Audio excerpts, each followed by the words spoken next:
The sound of screeching tires echoed through the crowded park as 5-year-old Sophie Lewis darted across the path, chasing after her red balloon with no awareness of the approaching danger. In that heart-stopping moment, Mason Lewis lunged forward without hesitation, scooping his daughter into his arms and rolling them both to safety as the speeding car missed them by inches. "Sophie," Mason gasped, his heart hammering against his ribs as he clutched his daughter tightly. "You can't run off like that, sweetheart. You could have been hurt." The little girl's bottom lip quivered as she looked up at her father, her eyes wide with delayed fear. "I'm sorry, Daddy. My balloon was flying away." Mason brushed a strand of her dark hair from her face, taking a deep breath to calm his racing pulse. At 32, he'd faced plenty of challenges, losing his wife to cancer 3 years ago, struggling to make ends meet on his carpenter's salary while raising Sophie alone, but nothing terrified him more than the thought of anything happening to his daughter. "It's okay, Pumpkin," he said, his voice steadier now. "Just remember our rule. Always hold my hand near streets. Balloons can be replaced. You can't." As he helped Sophie to her feet and dusted off her pink overalls, Mason became aware of the crowd that had gathered around them. Most people were dispersing now that the drama was over, but one woman remained, her face ashen as she stared at them. She was striking tall and elegant in a tailored cream suit that probably cost more than his monthly rent. Her dark blonde hair was swept into a sophisticated updo, and despite her obvious distress, there was something commanding about her presence. "Is she all right?" the woman asked, approaching them with concern etched across her features. Mason nodded, keeping a protective arm around Sophie. "She's fine, thank you, just a scare." "That was the bravest thing I've ever seen," the woman said, her voice warm with admiration. "You could have been killed." Mason shrugged, embarrassed by the attention. "Just did what any father would do." "Daddy's super strong," Sophie declared proudly, wrapping her arms around his leg. "He builds houses and fixes things and makes the best pancakes." The woman smiled, the tension in her face softening as she crouched down to Sophie's level. "Is that right? Well, your daddy is certainly a hero." She extended her hand to the little girl. "I'm Danielle. What's your name?" "I'm Sophie Lewis, and I'm 5 3/4, Sophie answered, suddenly shy but still polite. "It's lovely to meet you, Sophie. I'm sorry about your balloon." Mason watched the interaction with mild curiosity. There was something familiar about the woman Danielle, though he couldn't place where he might have seen her before. She straightened and turned to him. "I'm Danielle Greene." The name clicked instantly. Danielle Greene, CEO of Greene Innovations, one of the most successful tech companies in the country. Her face occasionally appeared in the business sections of newspapers he glimpsed at the corner store. "Mason Lewis," he replied, suddenly conscious of his worn jeans and faded t-shirt. "And really, we're fine. Just another day at the park." He attempted a light-hearted smile, trying to downplay the incident. Danielle's phone rang and she glanced at it with obvious frustration. "I'm sorry I have to take this, but please." She reached into her purse and produced a business card, pressing it into his hand. "If there's anything you need, anything at all, don't hesitate to call. What you did, it was extraordinary." Before Mason could respond, she was answering her call and walking away, her heels clicking against the pavement as she spoke in rapid, authoritative tones to whoever was on the other end of the line. Mason stared at the embossed card in his hand, then tucked it into his pocket. "Come on, Soph. Let's go get some ice cream to calm our nerves, and then we've got to pick up those supplies for Mrs. Henderson's shelves." As they walked hand in hand toward the small ice cream stand, Mason had no idea that the brief encounter would soon change their lives forever. 2 days later, Mason was balanced on a ladder in Mrs. Henderson's living room, carefully installing the custom bookshelves he'd built for the elderly widow. The job wasn't paying much, she was on a fixed income, and he'd given her a generous discount, but the work was steady, and she always sent him home with home-cooked meals that he and Sophie treasured. His phone buzzed in his pocket, and he climbed down to check it, frowning at the unfamiliar number. "Mason Lewis," he answered, tucking the phone between his ear and shoulder as he sorted through his toolbox. "Mr. Lewis, this is Andrea Bolton, executive assistant to Danielle Greene. Miss Greene would like to meet with you at your earliest convenience. Mason nearly dropped his hammer. Miss Greene from the park? Yes, sir. She mentioned meeting you and your daughter recently and has a matter she'd like to discuss in person. Would tomorrow at 2 p.m. be possible? She can send a car to collect you. Mason's mind raced. What could Danielle Greene possibly want with him? I have my daughter after school. Your daughter is welcome as well, of course, Andrea assured him. Miss Greene specifically mentioned she should come along. Curiosity won out over hesitation. All right, 2 p.m. tomorrow works. After ending the call, Mason stared at his phone in bewilderment. He couldn't imagine what a woman like Danielle Greene would want with a struggling carpenter and his daughter, but he supposed he'd find out soon enough. The following afternoon found Mason and Sophie standing in the lobby of Greene Innovations' impressive downtown headquarters. The 30-story glass building gleamed in the sunlight, and the interior was a sleek combination of modern design and cutting-edge technology. Sophie's eyes were wide as she took in the interactive displays and the small robot that greeted visitors at the entrance. Daddy, it's like the future. She whispered excitedly, gripping his hand. Mason had made sure they were both presentable, Sophie in her nicest dress with her hair neatly braided, and himself in his only suit, slightly outdated but clean and pressed. Still, he felt out of place among the well-dressed professionals bustling through the lobby. Mr. Lewis, a poised young woman approached them. I'm Andrea Bolton. Thank you for coming. Miss Greene is looking forward to seeing you both. They followed her to a private elevator that whisked them to the top floor. The doors opened directly into a spacious reception area decorated in calming blues and grays. Wow, Sophie breathed, pointing to the wall of windows that offered a panoramic view of the city. Andrea smiled. It is quite a view, isn't it? Right this way, please. She led them to an imposing doorway and knocked lightly before opening it. Miss Greene, Mason, and Sophie Lewis are here. Danielle rose from behind her desk, looking even more impressive in her professional domain. Today she wore a simple but elegant navy dress, her hair falling in loose waves around her shoulders. Mason, Sophie, thank you for coming, she said, her smile genuine as she moved around the desk to greet them. Please sit down. Can I offer you anything? Water, coffee. Sophie, perhaps some juice or hot chocolate. Hot chocolate, please, Sophie replied, her usual shyness temporarily forgotten at the prospect of a treat. Once they were seated, with Sophie happily sipping her hot chocolate and exploring the small collection of toys Danielle had thoughtfully provided in a corner of the office, Mason finally asked the question that had been on his mind. I appreciate the invitation, Miss Greene, but I'm curious why you wanted to meet with us. Danielle's expression grew serious. First, please call me Danielle, and I wanted to thank you properly for what you did at the park. It affected me more than you know. She hesitated, then continued. The car that nearly hit Sophie. It was driven by my ex-husband's new girlfriend. She was texting while driving. Mason's eyes widened. You know who was driving? Have you reported it to the police? It's been reported and she'll face consequences, Danielle assured him. But there's more to it. You see, 3 years ago, I lost my son in a car accident. He was 6. The driver was texting just like her. The revelation hit Mason like a physical blow. I'm so sorry, he said softly, understanding now the depth of emotion he'd seen in her eyes at the park, watching you save Sophie. It brought everything back, but it also gave me something I haven't felt in a long time, hope. She glanced toward Sophie, who was contentedly playing with a puzzle. Seeing your love for your daughter, your instinct to protect her at any cost, it reminded me that there are still good people in the world. Mason shifted uncomfortably under her praise. Any parent would have done the same. Not every parent would have reacted so quickly or been willing to put themselves in harm's way, Danielle countered. But that's not the only reason I asked you here. I understand you're a carpenter. I am, Mason confirmed, wondering where this was heading. My foundation, the one I started in my son's memory, is building a new children's center. The construction company is handling the main work, but we want custom furnishings that are warm, inviting, and built to last. She leaned forward slightly.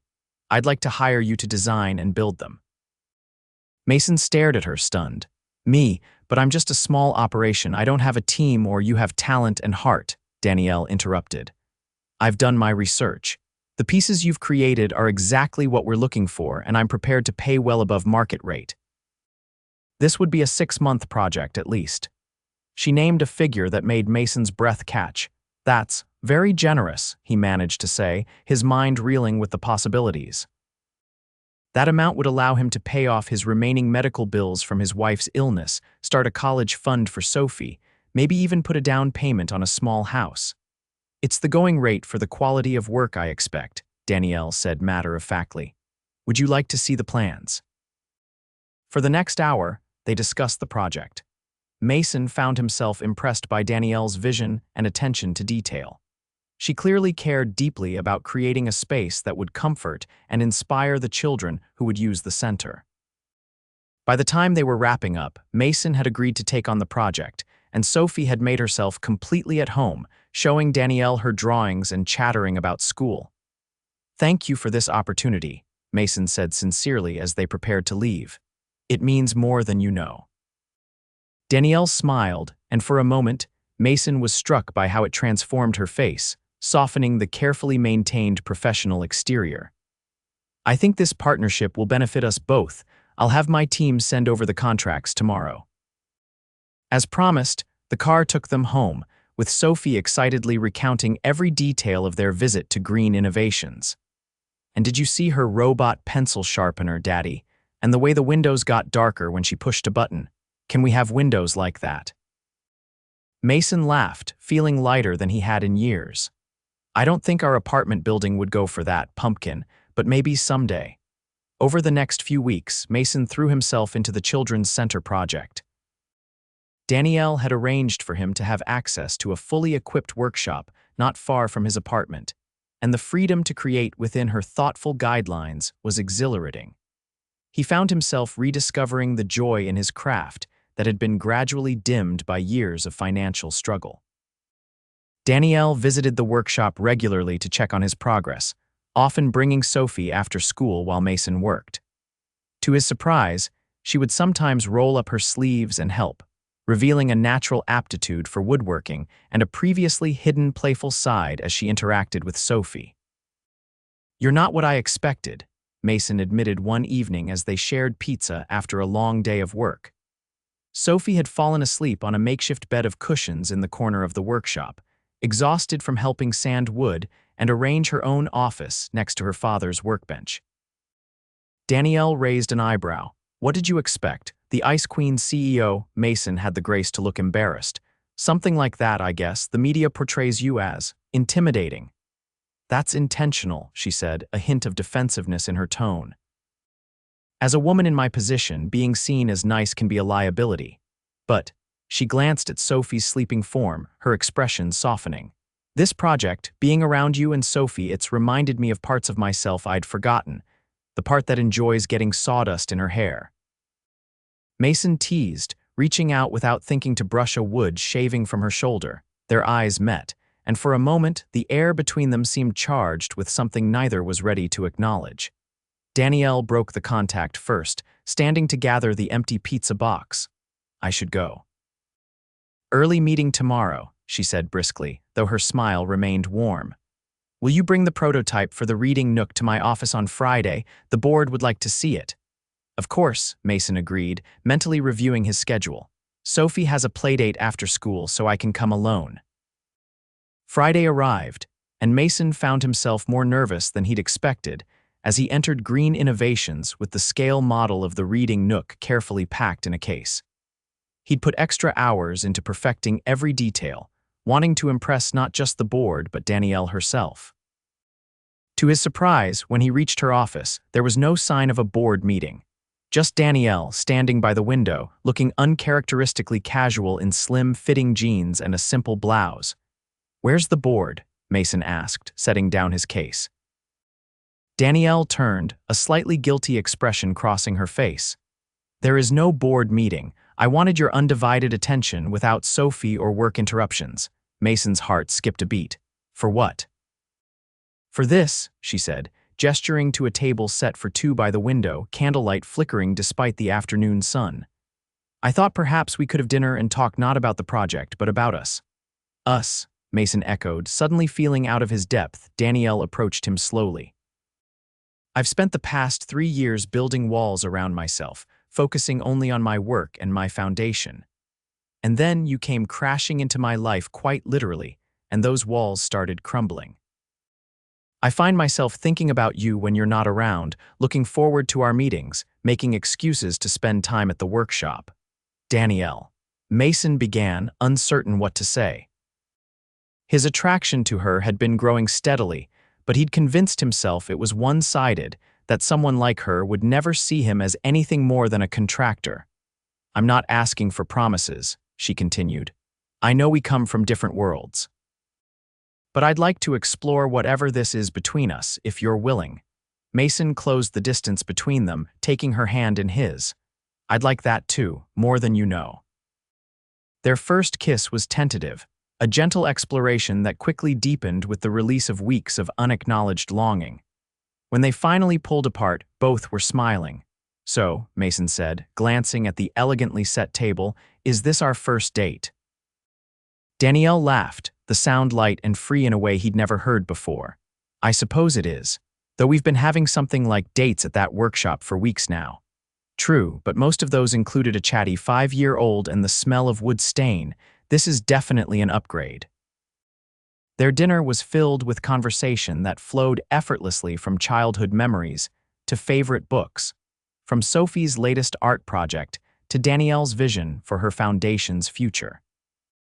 For the first time, they spoke not as employer and contractor, but as two people discovering the joy of connection. As the weeks passed, their relationship deepened. Mason worried initially about how Sophie would react, but his daughter had already formed her own bond with Danielle and was delighted by the development. Does this mean Danielle will come to my school play? Sophie asked one evening as Mason tucked her into bed. If you'd like her to, he replied carefully. Yes, Sophie declared emphatically. She does the best voices when she reads my stories. Better than yours, Daddy, Mason laughed. I'll try not to be offended. There were challenges, of course. The first time they were photographed together leaving a restaurant, the business tabloids exploded with speculation about Danielle Greene's mystery man. Mason was uncomfortable with the sudden attention, and Danielle was fiercely protective of both him and Sophie, threatening legal action against any publication that harassed them. Then, there was the inevitable clash of their different worlds. Mason felt out of place at the charity gala Danielle invited him to, and she struggled to relate to the financial constraints that had shaped his life.